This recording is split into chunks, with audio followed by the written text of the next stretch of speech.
Celebrating 50 years. Majestic Jewelers. ഇനി തെരഞ്ഞെടുപ്പ് ഓർമ്മകൾ.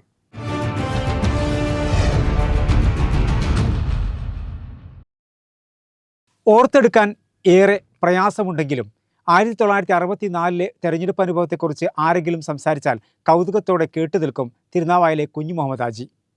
തിരുനാവായ ഗ്രാമപഞ്ചായത്തിൻ്റെ പ്രഥമ പ്രസിഡന്റായിരുന്ന ഇദ്ദേഹം അക്കാലത്തെ സംസ്ഥാനത്തെ ഏറ്റവും പ്രായം കുറഞ്ഞ ഗ്രാമപഞ്ചായത്ത് അംഗവും പ്രസിഡന്റുമായിരുന്നു. ഇദ്ദേഹം നൽകിയ സ്ഥലത്താണ് ഇന്നും ഗ്രാമപഞ്ചായത്ത് ഓഫീസ് പ്രവർത്തിക്കുന്നത്. 1964 തെരഞ്ഞെടുപ്പ് ഓർമ്മകൾ ഓർത്തെടുക്കാൻ കുഞ്ഞു മുഹമ്മദ് ഹാജിക്ക് വലിയ പ്രയാസമാണ്. മറവി നന്നായി ബാധിച്ചതിന്റെ സങ്കടം ഉള്ളിലൊതുക്കിയാണ് ചില കാര്യങ്ങൾ പങ്കുവച്ചത്. 62 മാർച്ചിൽ രൂപം കൊണ്ട തിരുനാവായ ഗ്രാമപഞ്ചായത്തിന്റെ പ്രഥമ പ്രസിഡന്റായിരുന്നു കുഞ്ഞു മുഹമ്മദ് ഹാജി. ജനകീയ ഭരണസമിതിയുടെ നേതൃത്വത്തിലായിരുന്നു ഭരണം. രാഷ്ട്രീയം നോക്കിയല്ല അക്കാലത്ത് ആളുകളെ തെരഞ്ഞെടുത്തിരുന്നത്, വ്യക്തികൾക്കായിരുന്നു പ്രാധാന്യം. 25-ാം വയസ്സിലാണ് തെരഞ്ഞെടുപ്പ് രംഗത്തേക്ക് എത്തുന്നത്. വാർഡിൽ വിജയിച്ചതോടെ ഗ്രാമപഞ്ചായത്ത് പ്രസിഡന്റ് സ്ഥാനത്തുമെത്തി. സംസ്ഥാനത്തെ ഏറ്റവും പ്രായം കുറഞ്ഞ പ്രസിഡന്റ് എന്ന പേരും അദ്ദേഹത്തിന് തന്നെ. പഞ്ചായത്ത് ഓഫീസായി പ്രവർത്തിച്ചതും ഇദ്ദേഹത്തിന്റെ വീടായിരുന്നു. വലിയ വരുമാനമൊന്നും ഇല്ലാത്ത കാലം വികസന പ്രവർത്തനങ്ങൾക്ക് കാര്യമായ ഫണ്ടില്ല. എങ്കിലും നാട്ടുകാർക്കും സുഹൃത്തുക്കൾക്കുമൊപ്പം നാടിന്റെ പുരോഗതിക്കായി പ്രവർത്തിച്ച വ്യക്തിയായിരുന്നു കുഞ്ഞു മുഹമ്മദ് ഹാജി. എൻ്റെ ജ്യേഷ്ഠനകത്ത് കുഞ്ഞുമുഹമ്മദ് എന്ന പേര്.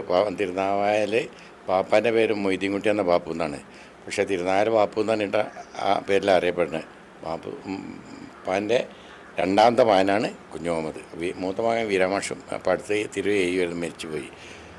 ഇദ്ദേഹം ഈ വീട്ടിൽ വീട് തിരുനാവായ പഞ്ചായത്ത് ഇതിൽ വെച്ചിട്ട് തുടങ്ങി. അന്ന് ഞങ്ങളെല്ലാവരും തറവാട്ടിൽ താമസിക്കുന്നത്. അങ്ങനെ 1964 ഫസ്റ്റിലത്തെ ഇലക്ഷൻ.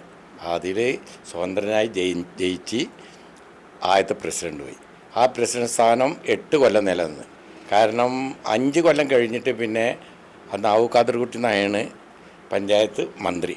അദ്ദേഹം 6 മാസം ഇങ്ങനെ നീട്ടിയതുകൊണ്ട് 8 കൊല്ലം കഴിഞ്ഞേ. പിന്നെ 8 കൊല്ലം കഴിഞ്ഞപ്പോൾ രാജിവെച്ച് പോയത്. ഒരു വികസനമില്ല. ഈ ടൈൽ ഫാക്ടറിന് കുറച്ച് വരുമാനം ഉണ്ടാവും. സ്കൂളിൽ തന്നെ ഈ മാഷ്മാരൊക്കെ ഒരു മറ്റേ ഇതെന്ന് ഒരു ബിൽഡിംഗ് നികുതിയൊന്നുമില്ലല്ലോ. ഒന്നുമില്ല. ഒരു എക്സിക്യൂട്ടീവ് ഓഫീസറും ഒരു ക്ലർക്കും ഒരു പ്യൂണും ഉണ്ടാവും. വേറെ ആരുമില്ല, സ്റ്റാഫും ഇല്ല. അങ്ങനെ ഒരു ഫർണിച്ചറൊന്നുമില്ല.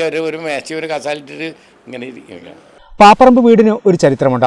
1962 നിലവിൽ വന്ന പഞ്ചായത്ത് ഓഫീസ് പ്രവർത്തനം ആരംഭിച്ചതും പാപ്പറമ്പിൽ ബാപ്പുവിന്റെ ഉടമസ്ഥതയിലുള്ള ഈ വീട്ടിലായിരുന്നു. കുഞ്ഞു മുഹമ്മദ് ഹാജിയും കുടുംബമാണ് ഇപ്പോൾ ഇവിടെ താമസിക്കുന്നത്.